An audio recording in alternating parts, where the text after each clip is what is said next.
tere tulemast kuulama kaasaegse naise järgmist podcasti episoodi, milles tegelikult on ka video olemas, et sa võid minna Annika Nilsson Youtube'i kanalile ja selle üles otsida. Täna mul on külas selline väga-väga armas äh, külaline, kes on ka minu selline pikaajaline klient. Ja kui ma küsisin Pille käest, et Pille, kuidas sa ennast tutvustaksid, siis ta kirjutas mulle, et ta justkui kirjeldaks ennast kui kõige tavalisemat palgatöötajat. Ja siis mul oli nagu, et mis asi on see kõige tavalisem palgatöötaja? Aga sellest me jõuame täna kõik rääkida, et tegelikult Pille Holler on siis ema, palgatöötaja ja kes kõige selle oma igapäevase elu virvarri toimimise kõrvalt on püüdnud ka ehitada üles mingisuguseid enda asju, iseennast leida, aga see viis mingil hetkel läbipõlemiseni. Ja täna me võib-olla räägimegi natukene sellest, Pille, sinu teekonnast, et, et, et kuidas ja mismoodi ja kuidas sa siis vastu pidasid, lahendused leidsid ja ma usun, et kaasaegsed naised, kaasaegsed emad, kes ju tegelikult on väga tihti sarnastes olukordades, et mis nad siis saavad siit täna kaasa võtta sinu loo põhjal. Aga siis veel kord, tere tulemast, Pille! Ja, ja kuidas sa siis ütleksid, et kes sa siis tegelikult oled? Tere, jah, Pille, täiesti tavaline ema, palgatöötaja ja selle kõrvalt siis selline pusija, et ikka tahaks elust midagi natukene paremat, natukene rohkemat, natukene kuidagi paremini ja kergemini hakkama saada. Ja no täiesti tavaline inimene. Ei ole mingil juhtival positsioonil, ei ole mingeid suuri haridusi, täiesti tavaline. Aga Pille, vii mind natukene tagasi sinna hetke. Mis toimus enne seda, kui sa tundsid, et justkui kõik on sinu jaoks kokku kukkunud? Jah, ütleme nii, et ma olen ka selline tubli tüdruk nii-öelda, kes on alati tahtnud teha nii, nagu palutakse, küsitakse, öeldakse, alati üritanud endast anda nagu parimat, isegi rohkem, kui küsitakse.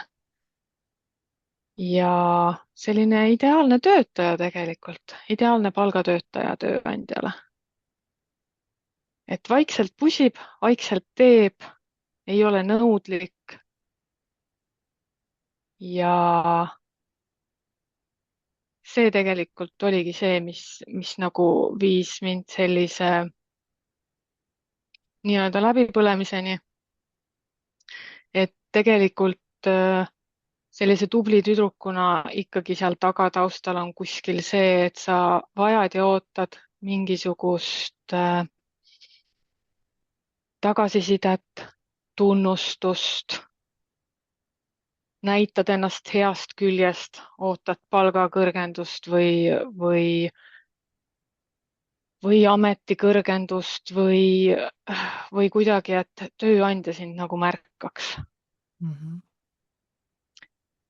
Ja seal tuleb see komistus, kus on sellised piirid, mida sa endale seadnud ei ole ja millest on väga lihtne nagu üle astuda.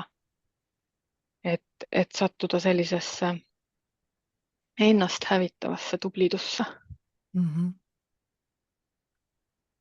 Ja ma saan aru, et sa olidki selline korralik palgatöötaja, aga samal ajal sa olid ka ema ja samal ajal sa oled ka vähemalt viimased aastad ehitanud midagi omaenda ettevõtlust. Et kuidas see siis kõik ikkagi välja nägi? No see see üleliigne tublidus on tegelikult kõikides eluvaldkondades sees, kui sa juba sinna lähed. Et eks emanagi proovid olla väga tubli ja see kõige parem ema ja enda ettevõtmistega ka proovid ikka seda kõike ise teha, on ju. sa oled ju tubli, sa ju saad hakkama, sul ei ole ju kuskilt väljastpoolt abi vaja. Aga no nii, mis see küsimus nüüd oli? Et oligi, et kuidas sel hetkel siis kõik oli, et proovisidki igas valdkonnas olla tubli lihtsalt, et, et ühiskond seab tavaliselt, eks ju, meile mingid normid, ootused, meie oma peas on igasugused asjad, mis tegelikult väga tihti on ka kuskilt koolisüsteemist, haridussüsteemist. noh, see tublidus ju ise juba tuleb selline, et ühiskond ootab, et käi koolis, saa häid hindeid, sest sul on häid hindeid vaja saada selleks, et su lõputunnistus oleks väga esinduslik, et sa saaksid heasse ülikooli ja nii edasi, et eks ju, et mille järgi me, eks ju, seda tublidust ja edukust mõõdame. aga, ja ma saan aru, et sa olidki selline, tegid asju vaikselt, rahulikult, nii nagu oodati. Ähm, ja, ja aga samas ei saanud seda tagasisidet või sellist juhendamist või kuskilt abi, et ma teen kõiki asju ise tublilt. Et ma olen ju naine. Ma saan ma olen ju kõike ise. eestlane, ma saan ju kõigega hakkama, jonn on sees, on ju. Jah, no see, milleni see kõik viis, oligi see, et ma tundsin ennast nagu tühjaks pigistatud sidrun. Et ma olin nõus kõike andma, saamata midagi tagasi. ma ootasin seda, aga ma ei küsinud tagasi. Ja just selline nagu tühi ja ära kasutatud tunne tekkis sellest, Mhm. et mina ju teen kõike, mina ju annan kõike, aga mulle nagu vastu midagi ei anta. Et selline tegelikult ka väga tugevalt ohvriroll. Et selleni see kõik siis viis. Mhm. Aga see, mis nagu asja muutis, oligi see, et ma sain aru, et, äh, et need on tegelikult lihtsalt need piirid, millest ma olen lasknud kõigil üle astuda. Et ma ei ole seadnud teistele piire. Et kuhumaani see on nagu okei ja kust maalt siis peaks mina õppima ei ütlema või teised inimesed ise vastutust võtma või asju ise ära tegema, mitte et mina iga asja peale kohe ja muidugi kõik teen ära, on ju. andke ainult tuld. Aga sel hetkel, kui sa olid tubli ja kõik need asjad seal toimisid, et kas oli mingisugune konkreetne hetk või mingisugune konkreetne päev, kus sa siis päriselt tundsid, et midagi on valesti? Jah, no ma tundsin tegelikult juba pikalt, et midagi on valesti. Aga ma ei teinud selle teadmisega mitte midagi. Ma proovisin ikkagi hakkama saada, ikkagi punnisin edasi, ma ju saan hakkama, ma olen ju tubli. Aga siis üks hetk lihtsalt minu füüsiline keha Mm. tõmbas lihtsalt kriipsu peale ja mul tekkis lihtsalt, ma ei teagi, kuidas seda nimetada, ärevushoog, paanikahoog. Et kui ma sain teada, et ma pean puhkusel teist töötajat täies ulatuses asendama, siis ma läksin lihtsalt lukku. Mul tekkis lihtsalt, ütleme, et selline astmaatiline paanikahoog, kus ma hakkasin lihtsalt õhku ahmima.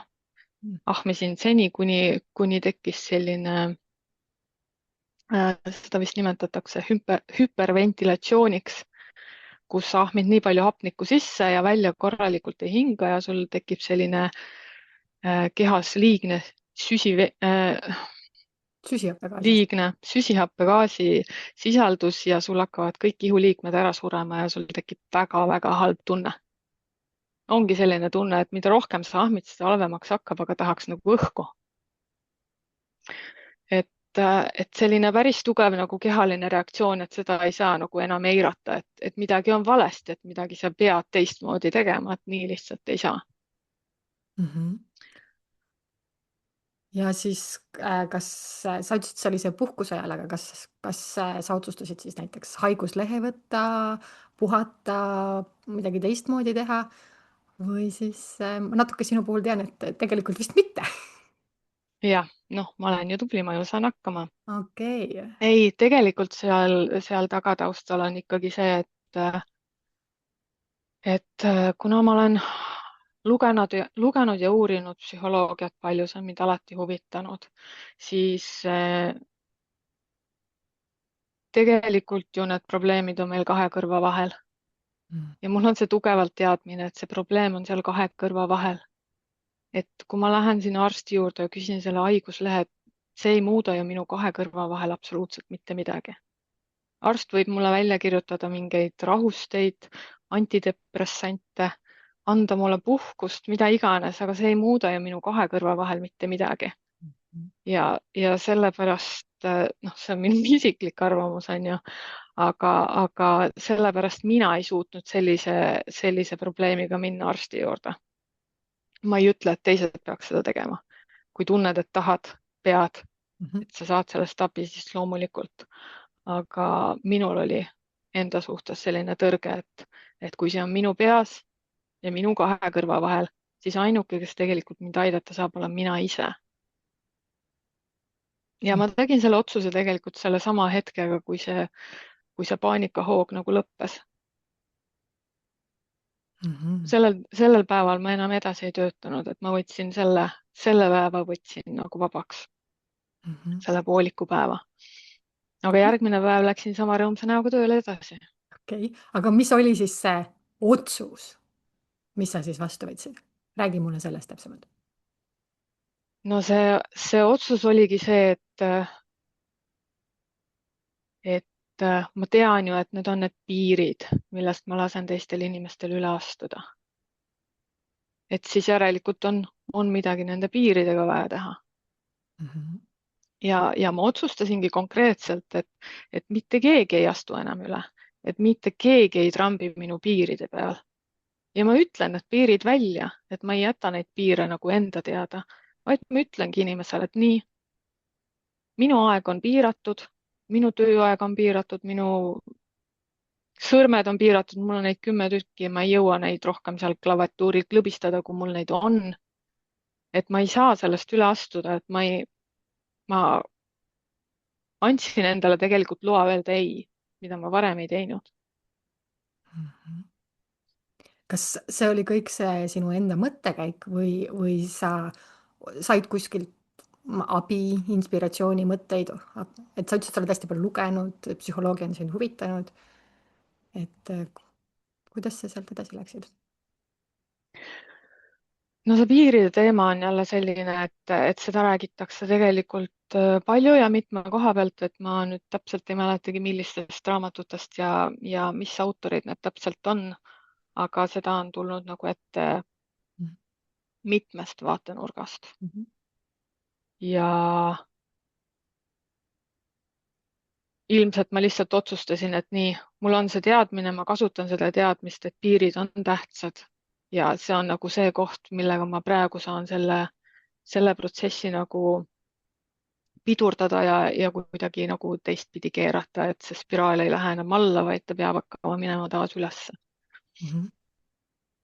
ja kui sa nüüd selle otsuse ära tegid ja sa said aru, et okei okay,, see protsess on see, et ma pean oma piire hoidma ja kehtestama rohkem, et mis oli see võib-olla kõige raskem osa, et isegi mitte nagu füüsiliselt, vaid nagu mis sinu enda sees samal ajal toimus?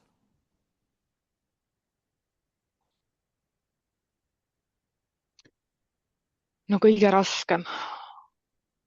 raskem oli tunnistada iseendale seda, et ma olen valesti teinud, ma olen valesti elanud. Ma olen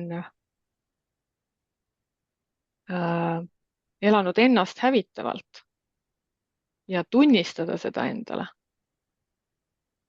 Ja samas see tekitab nagu, kuidas ütelda, sellise iseenda silmis ja iseenda ees läbikukkuja tunde. Mhm.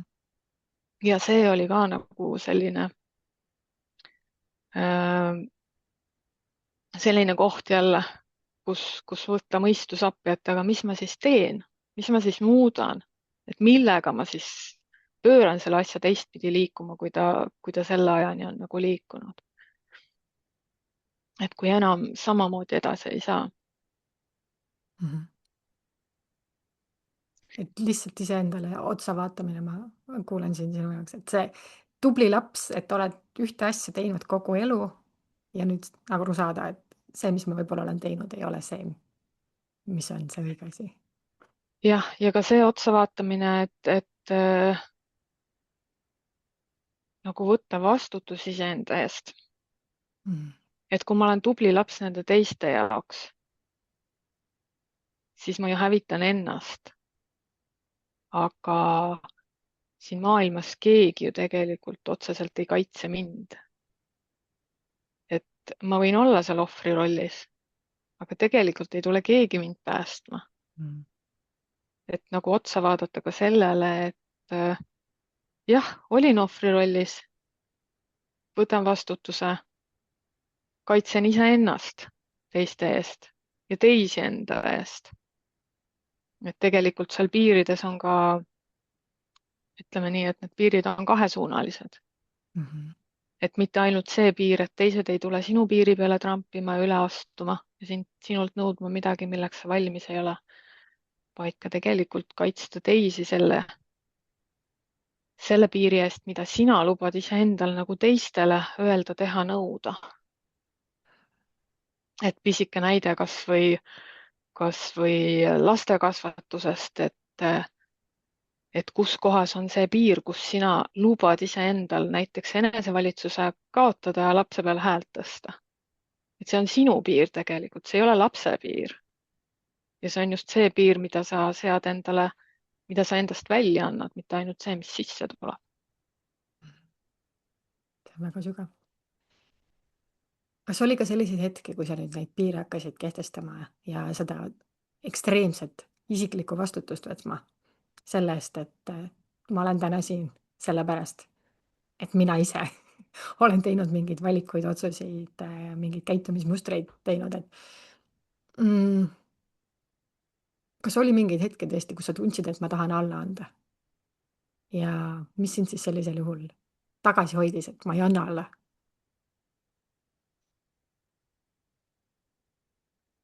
Jah, selline enesekehtestamine toob kaasa teistes võõrutusnähtusid Mm. ja see on raske. Teistel on raske aru saada, et mis nüüd juhtus, miks sa nüüd järsku enam jah ei ütle kõigele. Miks sa nüüd järsku kõigega nagu nõus ei ole, millega sa enne nõus olid.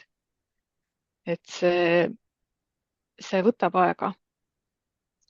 Aga just see sisemine tunne, et kui mul on enda jaoks seatud mingi piir, siis ma ei saa seda piiri nihutada selle jaoks, et, et mitte enda peale tõmmata näiteks teise inimese pahameelt. Mhm. Et see okei, selle olukorra see võib sellel hetkel lahendada, aga see lõhub mind ennast.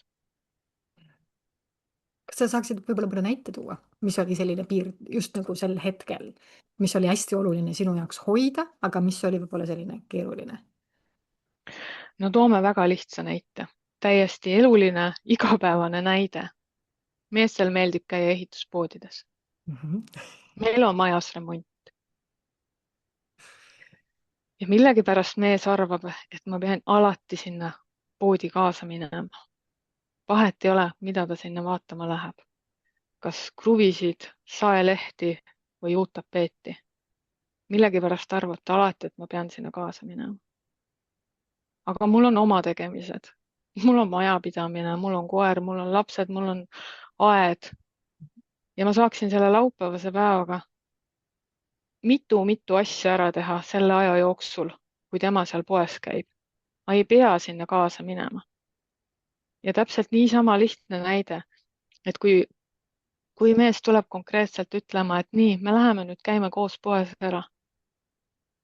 Ja ma ütlen, et ma ei taha sinna minna, et mul ei ole sinna vaja minna, et praegu on osta vaja selliseid asju, kus ei ole nagu minu arvamus oluline, et me ei lähe sinna sisustust valima, mis on nagu minu pool. Et mina ei tea, mis kruvisid vaja läheb, onju. Ja kui seal lasta nagu mehel ennast ümber rääkida, et ei, me ikka läheme käime koos ja ma tahan, et sa tuled kaasa ilma igasuguse nagu mõistliku põhjenduseta, onju, et mul ei ole vaja seda kruvi seal valida, Mhm. siis, siis kas või nii lihtne asi, et öeldagi, et ei, mul on teised plaanid, ma tahan, ma ei tea, aias rohida, et, et jääda sellele endale kindlaks, et ma ei pea minema sellepärast, et keegi teine soovib seda. Et nii pisikene asi kasvõi, igapäevane asi, et sa saad ise valida, mida sa teed, mitte et keegi teine otsustab ära, et kuidas sinu päev möödub või mitu tundi sa pead siin kuskil kaubareisil osalema. Okay. Sa rääkisid ka otsustamisest ja siis sellest piiride kehtestamisest ja see hetk, kus sa teadlikumalt hakkasid neid asju tegema, et kas midagi tuli sinu jaoks ka üllatusena võib-olla, mida sa isegi ei osanud oodata?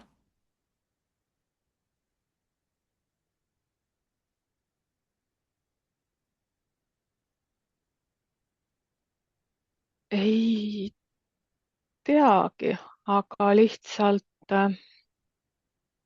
sellised hetked, kui sa ütledki, et konkreetselt, et ei, ma ei taha sinna poodi tulla, ma tahan midagi muud teha.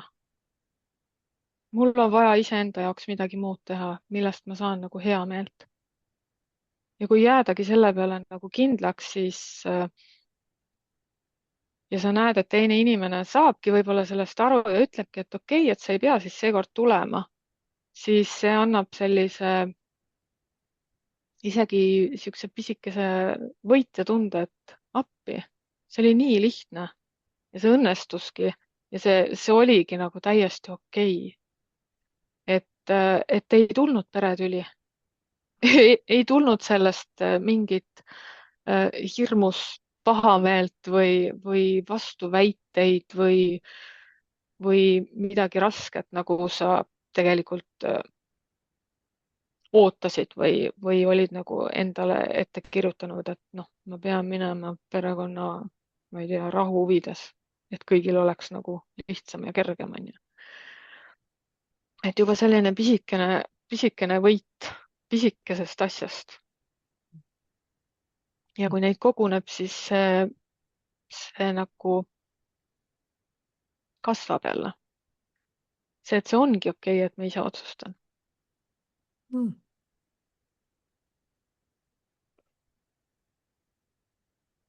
Nüüd olles sul selline, sul on positiivseid kogemusi, eks ju, kus sa oled oma piire kehtestanud ja mõeldes tagasi sellesse hetke, kus sa tundsid ennast nagu see tühjaks pigistatud sidrun, tubli sidrun, ilus kollane mahlane sidrun, aga tühjaks pigistatud.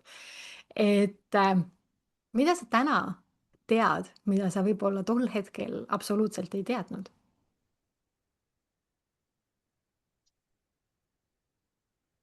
Mm.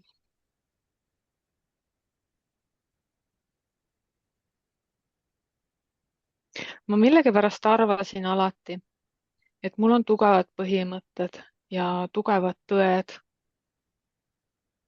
mille üle ma olen olnud nagu õnnelik, et kuidas mind on kasvatatud, et palju mulle on antud vabadust ise otsustada ja kuidas mulle on seletatud, mis on halb ja mis on hea. Et ma tundsin, et mul on see pagas nagu olemas, aga ma tundsin ka samas, et ma ei ole osanud seda kasutada, et ma ei ole osanud seda näha, et ma tean, et ma olen hea inimene nagu teiste suhtes, aga miks ma seda siis ei kasuta iseenda suhtes, miks ma siis iseendale olen nagu hävituslik ja ei ole nagu iseendale hea ja sellest nagu tekkis mul mingi selline sügavam vajadus minna uurima, et mis need põhimõtted või nagu nii-öelda vundamendikivid minu jaoks on. Et kui ma tean, et nad on olemas, aga ma neid ei kasuta, et milles on asi.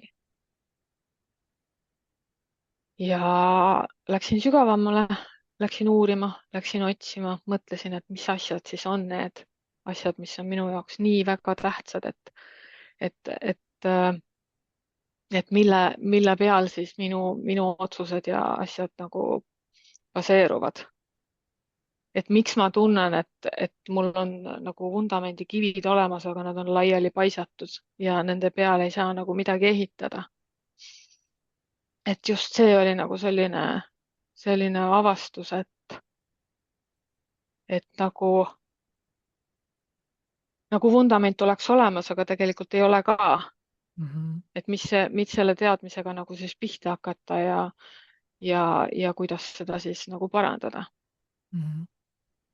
ja kui sa nüüd mõtled sellele versioonile iseendast ja sinu endisele minale, kes oli seal läbipõlemise hetkes, et kui sa saaksid talle öelda ühe asja, mis see oleks?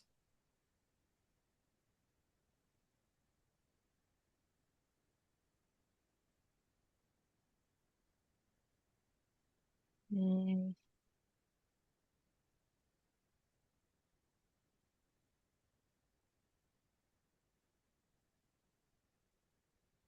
Ma ei oskagi kohe nii konkreetselt nagu midagi,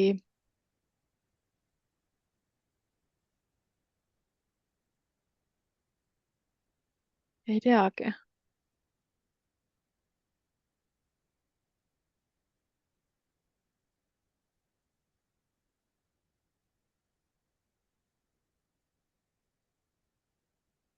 väike ajarännak Väga... ajas tagasi suurem, vanem, kogenum Pille tuleb, koputab õlale ja tahaks öelda ühe asja tollel hetkel, siis mis see oleks? või mis, nagu ka sa ütleksid ka võib-olla mõnele teisele naisele, kes tundis ennast ära selles olukorras ja on täpselt seal hetkel, kus sina olid nagu mõned aastad tagasi. mis sa temale ütleksid?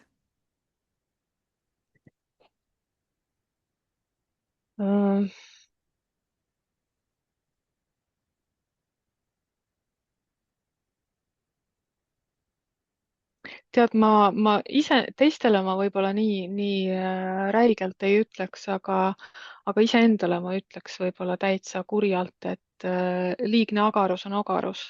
Mm. Et Liiga. jah,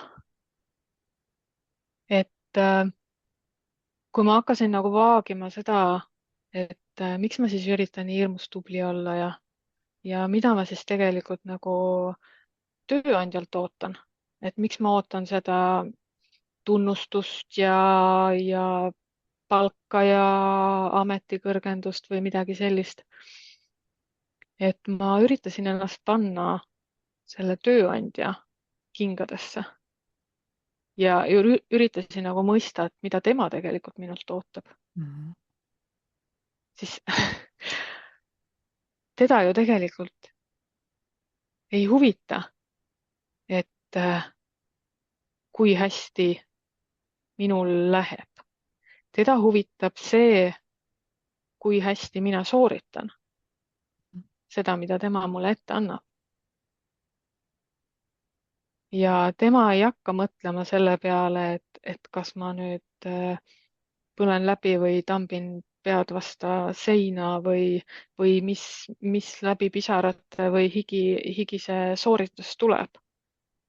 Tema asi ei ole seda mõelda tegelikult ja tema vastutus ei ole ka seda mõelda nagu otseselt. no meil on need kampaaniad, töötajasõbralikud ettevõtted ja jah, need asjad, et jah, me liigume sinna suunas, jah.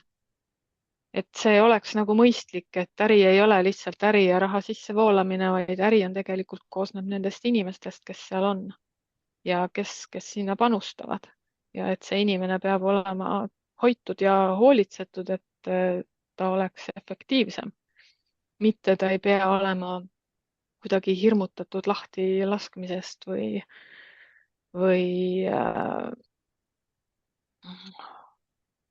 jah, noh, ütlemegi lahtilaskmisest või kellegagi asendamisest. mm. Et jah, see nagu pani mind silmi natuke nagu avama, et miks ma siis seda teen, et miks ma tahan olla tubli, kui, kui tegelikult tööandja sellest ei hooli ja tema ei ole mult seda palunud ju. Ta ei ole mult palunud, et põleta ennast läbi, Mhm. et mina teen ju seda ja teen seda mingisugusest kuidagi enda puudujäägist või vajadusest tunnustusele, kuhugi kuulumisele või millele iganes. ja kas et see see oli jah. et põleta ennast läbi, see siis tegelikult töö kontekstis sinu jaoks tähendaks, kas see tähendas, mis see siis tähendaks täpselt, jah? Võtsid tööd koju kaasa, tegid midagi ekstra? No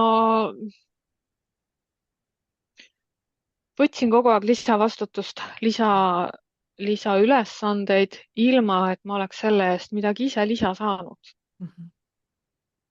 Lisatööd sain. ütlesid lihtsalt jah, toodi jah, uus asi mõtlesin, et jah, ja sa olid tubli ja mõt-, ütlesid loomulikult ma aitan. jah, mõtlesin, et jess, ma saan jälle midagi põnevat, midagi uut, saan edasi kasvada, saan edasi arendada. aga kuna sellele ei tulnud nagu mingit vastust, siis ma tundsin, et mind on ära kasutatud. Mhm. Mhm. aga see oli ka jälle minupoolne, ma ei süüdista tööandjat selles. Mhm. Et kui ma selle ülesande vastu võtsin, miks ma siis kohe ei öelnud, et okei, aga see maksab minule nii palju töötunde, nii palju ajurakke, et mis ma selle eest vastu saan, kui ma selle ülesande endale võtan. mul ei olnud äh, mul ei olnud sellist tugevust ja sellist enesekindlust, mille pealt sellist asja küsida. Mhm.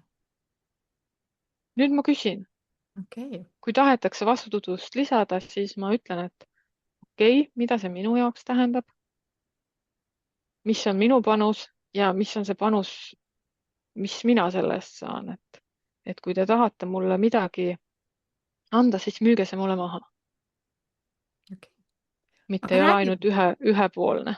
aga räägimegi täna sellest, et sa tegelikult natuke juba rääkisid, et sa tundsid tol hetkel, et sul olid mingid tugevad vundamendikivid, aga need olid igal pool laiali, sinna peale ei saanud midagi nagu ehitada. ja täna sa oled jõudnud ikkagi läbi oma sisemise töö selleni, et sul on palju tugevam see vundament. et kui nagu ma küsiksingi su käest, et mis asi see vundament siis sinu jaoks on, et kuidas sa siis seda defineeriksid? Äh, minu jaoks need on lihtsalt minu enda põhitõed, mida mida ei saa nagu eirata. Mhm.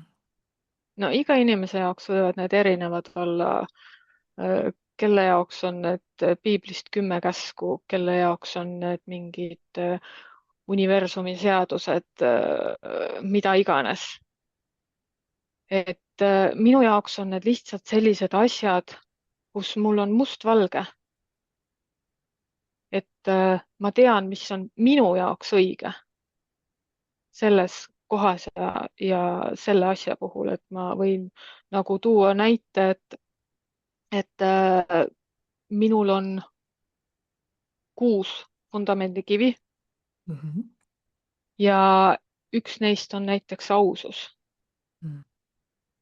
et seal ei ole sellist, ma olen selle enda jaoks nagu lahti mõtestanud, et mis on minu jaoks ausus, sest iga inimese jaoks võib see erinev olla. et ma olen selle enda jaoks nii mustvalgeks teinud, et ma tean täpselt, millal see on minu jaoks valge, millal see on minu jaoks hall ja millal see on minu jaoks must. ja, ja kui ma mingit otsust teen, siis kui oluline see sellel hetkel on, et ma oleks seal selle valge poole peal. Mhm. et aususe koha pealt minu jaoks ongi nagu see lahti kirjutatud lihtsalt ühe lausega, et ma olen aus iseenda ja teiste vastu, sest ainult tõde loob sisemise rahu ja vabaduse. Mhm. et tegelikult on see ka kahepoolne liiklus, et see, mis see minu jaoks on ja teine pool seal on, et mida see minu jaoks annab.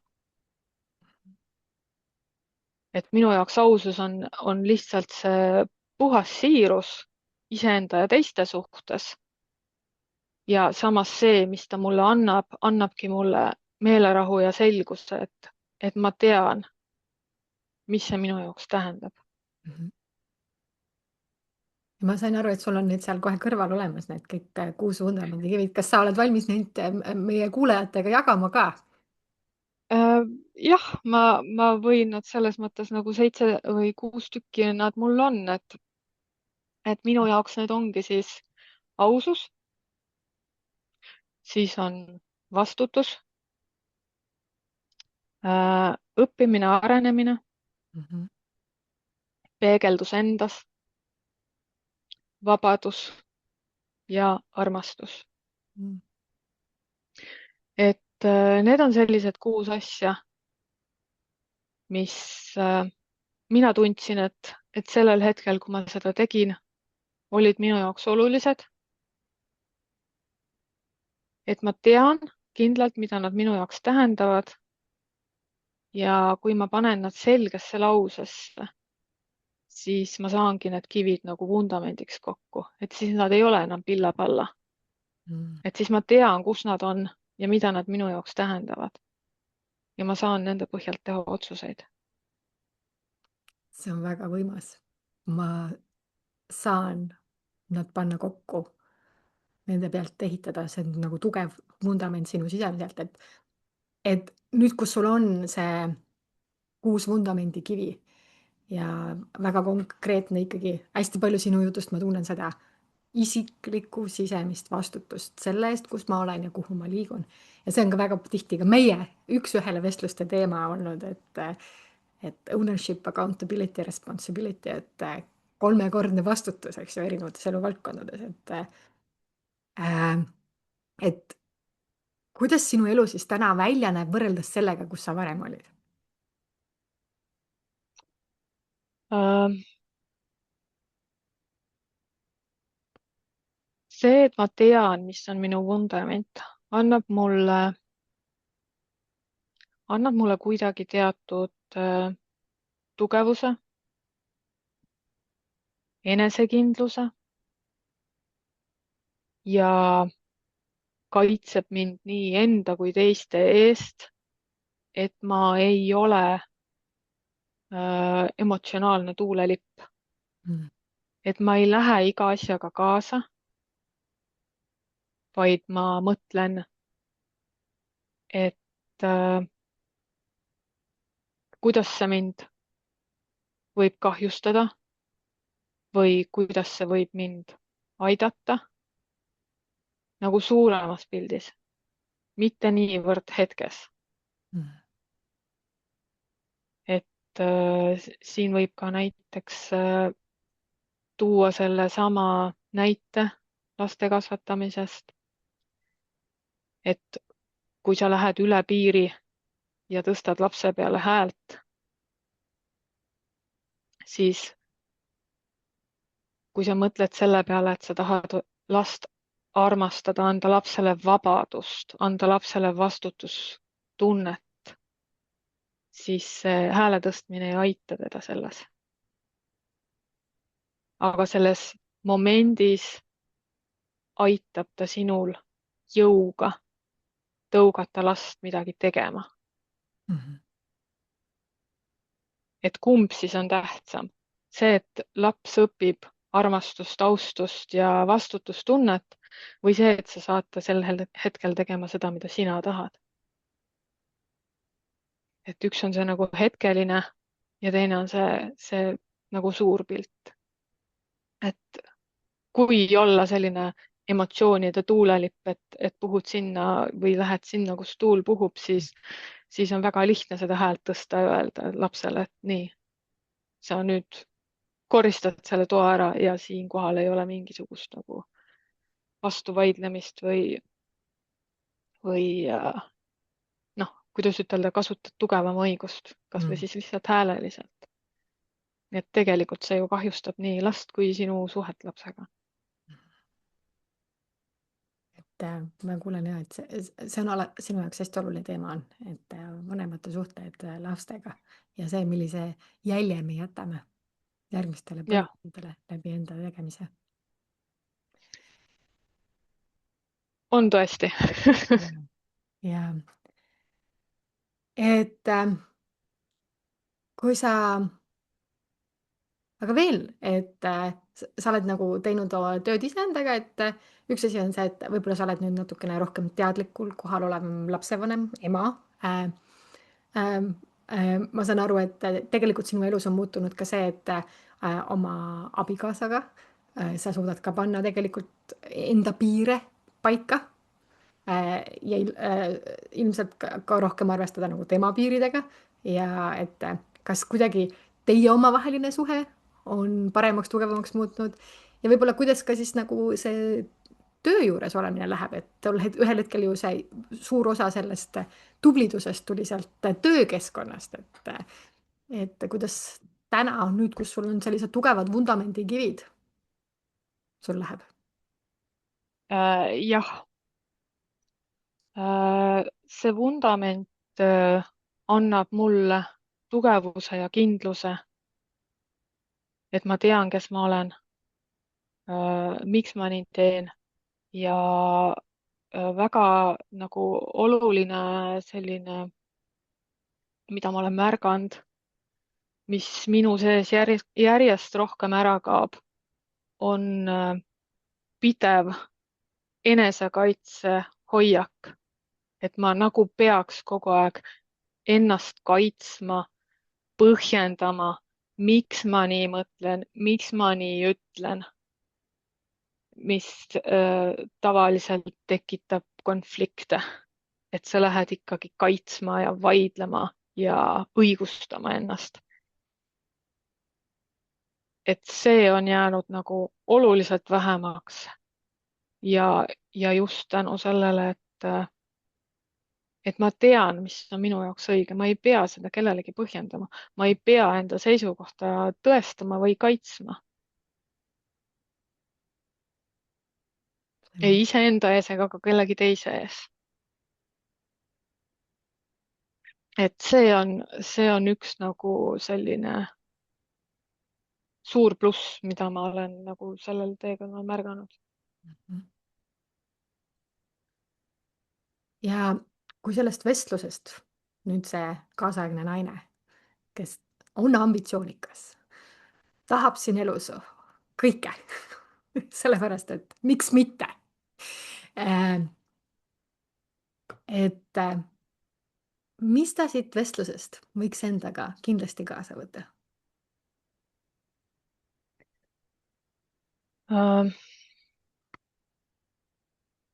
Ma tahaks võib-olla põhjendada, et miks mina valisin sellised Mhm.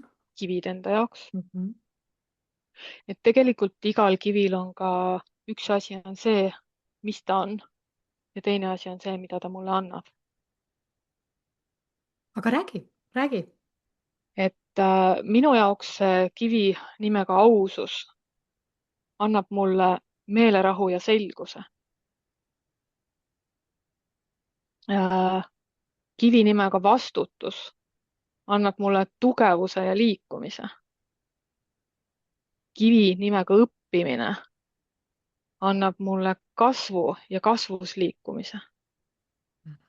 Peegeldus iseendas annab mulle eheduse ja mõistmise. Vabadus annab usalduse ja valikuvabaduse. Ja armastus annab kerguse, maitse ja viisi, kuidas elada. Et need on tegelikult lihtsad sõnad ja väikesed sõnad, aga neil on nii suur mõju meie jaoks. Et ma tahaks, et iga inimene võiks teada, et mis asjad on tema jaoks sellised kivid ja mida ta sellelt kivilt nagu saab või ootab. Mhm. Et lihtsalt iseenda jaoks nagu mõelda, et, et kui sul on mingisugused sellised nõrgad kohad, et mis oleks siis selle vastand, et mis oleks see asi, millega saaks selle nõrkuse nagu keerata tugevuse poole peale.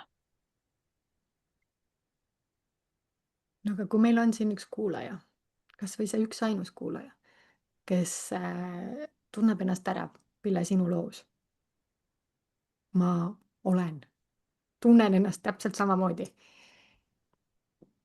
Kas on midagi, kuidagi, kuidas, mis ta võiks edasi teha? Kuidas sina võib-olla saaksid aidata tal, kas või need oma vundamendi kivid paika panna? Jah, selles mõttes, et ma olen avatud inimene, ma olen abivalmis inimene ja kui keegi tõesti tunneb, et tal võiks olla abi sellisest vundamendi loomisest või taasloomisest, siis võib mulle kirjutada lihtsalt Gmaili peale pille.holler@gmail.com. Mhm. Et, Mõtleme, vaatame, kas mina saaks aidata või kuidas saaks aidata. et sina, kes sa kuuled ja täna Pille teekond oli see, et tema tol hetkel jõudis ise selle sügava taipamiseni ja tema taust oli piisavalt selline, et ta oli psühholoogiat ja muid asju uurinud, õppinud, et hakata vaikselt minema sellest raskest kohast. Aga kindlasti, kui sina täna tunned, et võib-olla mingi selline sõbralik vestlus võiks olla see, mis minu elus täna puudu on, siis kindlasti kirjuta Pillele. Ja kui sa oled seal läbipõlemise nagu ma nimetan, nagu see on ikkagi üsna põhjas olemise tunne, nagu elus olemise tunne, siis julgustan sind igal juhul otsima abi. et, et üks asi on see, et kõik muutused algavad meie enda seest, aga meil võib olla see väline tugi ja abi, kes aitab meil selle tõuke ja ratta veerema saada. Ja vahel võib see ollagi vestlus kellegi teisega, sest nii lihtne on olla seal läbipõlemises. see on justkui selline allakäiguspiraal, et kui ma vaatan homme, homme, homme, siis minu tunded, kogemused lähevad aina negatiivsemaks. See ärevus läheb suuremaks, depressioon, ängistus, kõik need negatiivsed sõnad, et kui midagi ei muutu täna, siis mõtle selle peale, et kuhu see sind edasi viib. Et see sinu taipamine samal hetkel oli samamoodi, et nii ei saa enam edasi minna. Ja Pille selles suhtes võib väga hästi nagu sind kuulata, mõista, kas või ongi teha, saab koos läbi teha selle harjutuse, eks ju, et leida need enda vundamendikivid ja sealt siis vaikselt, mitte et see spiraal ei lähe allapoole, vaid spiraal tasakesi samm-sammult pisikeste sammudega hakkab minema hoopis ülespoole. Et pisikesed positiivsed asjad igapäevaselt tasakesi järjest ülespoole, nagu see Pille enda lugu on tulnud, et kuidas ta täna kehtestab ennast rohkem, kuidas ta on rohkem kohal, sõbralikum, iseendaga rahulikum, et igal juhul, et kui sa tunned, et Pille võiks olla see sinu inimene, siis kirjuta talle ja see sinu emaili aadress oli pille.holler@gmail.com. ja ütleks veel nii palju, et see, et kui sa mõtled, et ma pean veel ühe päeva vastu, võib kesta igavesti ja kuni sa ise seda ei muuda, siis see ei muutu. Enne kui ütleb sinu füüsiline keha midagi, Mhm. võib tekkida ükskõik milliseid terviseprobleeme, siis siis selleni see tegelikult lõpuks viib, et kui mõistus ei pane pidurit, siis paneb keha. Vau, nii on, nii lihtsalt on. Pille, kas on veel midagi, mida sa tahaksid kaasaegse naise kuulajatega jagada?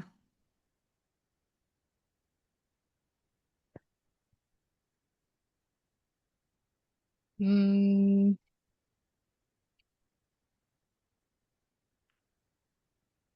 ei tule kohe niimoodi paugust mingit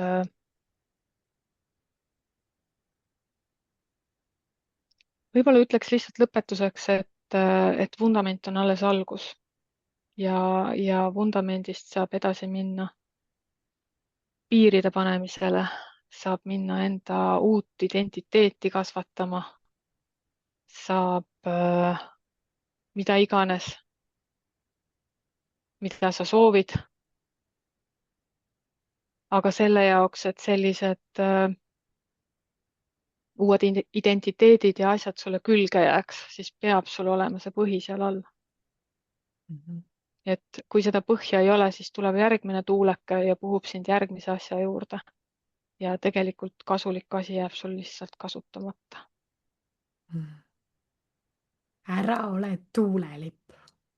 jah, nii ütleks küll, et peab olema see vundament ja jalad maas, juured maa sees. Et mitte minna sinna suure tuulega kaasa või lasta ennast rebida kuskile puruks. Võimas, võimas, võimas. Kuid aitäh, Pille, tulemast jah, ja oma lugu rääkimast. Et see kindlasti ei olnud selline kerge teema, kuid väga oluline teema, sest see on naise ema roll, kus me peame kodu, laste ja töökoha vahel veidi žongleerima, eks ju, ja kuidas selles kõiges ellu jääda. Ja see mõte, et ära ole tuulelipp, loo endale nagu need tugevad vundamendipostid, tugisambad, mille pealt edasi liikuda. Ma arvan, see on väga nagu oluline mõte, mida siit täna kaasa võtta. Igal juhul, jaa. jah. Tahtsid sa veel midagi lisada? Ma oleks lihtsalt võib-olla julgustuseks öelnud, et minul on sellest läbipõlemisest 3 aastat möödas ja ma suudan sellest naeratusega rääkida. Aga esimene aasta oli selline, kus mul oli iga sügavamagi vestluse käigus silm märg, see on okei. Osa see protsessist. on valu, see on valus teema ja see teeb haiget ja sellest saab välja, sellest saab üle ja seda ei maksa häbeneda.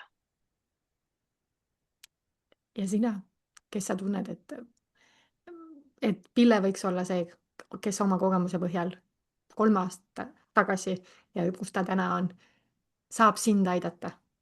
Ma kindlasti julgustan, kirjuta talle. Seega, Pille, veel kord suur aitäh tulemast, jagamast oma lugu ja kui sa leiad, armas kuulaja, et tänane episood oli väärtuslik ja kasulik, pane like, süda, mis iganes, kus platvormil sa seda parasjagu kuulad. ja kui sa tead oma sõbrannat, naist, kellele see lugu võiks olla väga kasulik ja õpetlik, siis lihtsalt jaga temaga ka seda. Sest maailm on palju võimsam ja ägedam, kui naised toetavad ja julgustavad teisi naisi, mis on see eestlasliku koha pealt, et ma saan ise hakkama, ma pussin ise aga kui me oleme natukene avatumad, siis maailm muutub värvilisemaks, rõõmsamaks, valgemaks ja saab edasi liikuda. seega aitäh kuulamast, pane like ja share'i sõbraga. aitäh, tšau. tšau.